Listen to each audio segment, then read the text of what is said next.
Jina la Bwana libarikiwe sana. Tunashukuru tena wandugu kuweza kukutanana kwa saa hizi ili tuzungumuze pamoja maneno ya Mungu yanayohusu Pasaka. Jana tulizungumuzia kazi 8 ya Yesu katika giza la saa 3, yaani saa 6 ya mchana hadi saa 9. Ndiyo mambo tumezungumuza jana. Na leo tutazungumuza vita 6 Yesu alipigana navyo katika kuteswa kwake. Jina la Bwana libarikiwe sana. Tufungue Biblia yetu.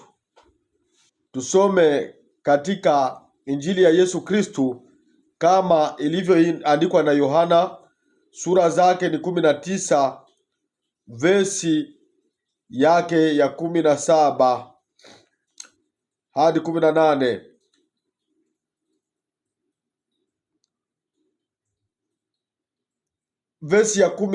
Sura ya 19, vesi ya 16 hadi vesi ya 18.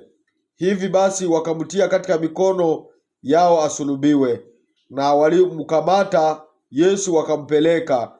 Akatoka akibeba msalaba wake hata pahali panapoitwa pahali pa mifupa ya kichwa, na kwa Kiebrania Golgotha.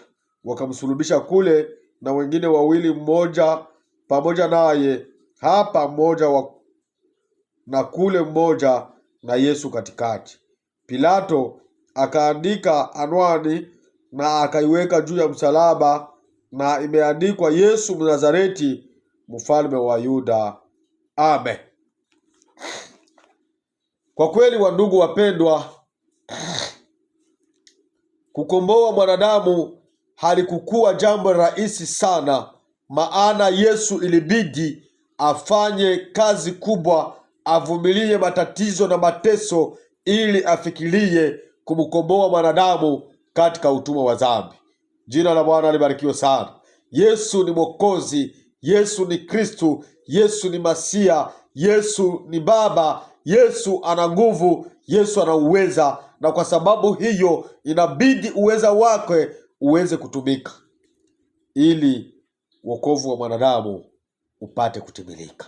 Ndiyo maana kwa Yohana sura 17 na vesi ya 4 anasema ya kwamba kazi ulionipa nimeimaliza. Ilikuwa kazi ya ukombozi wa mwanadamu, inabidi kazi hiyo aifikirishe mwisho.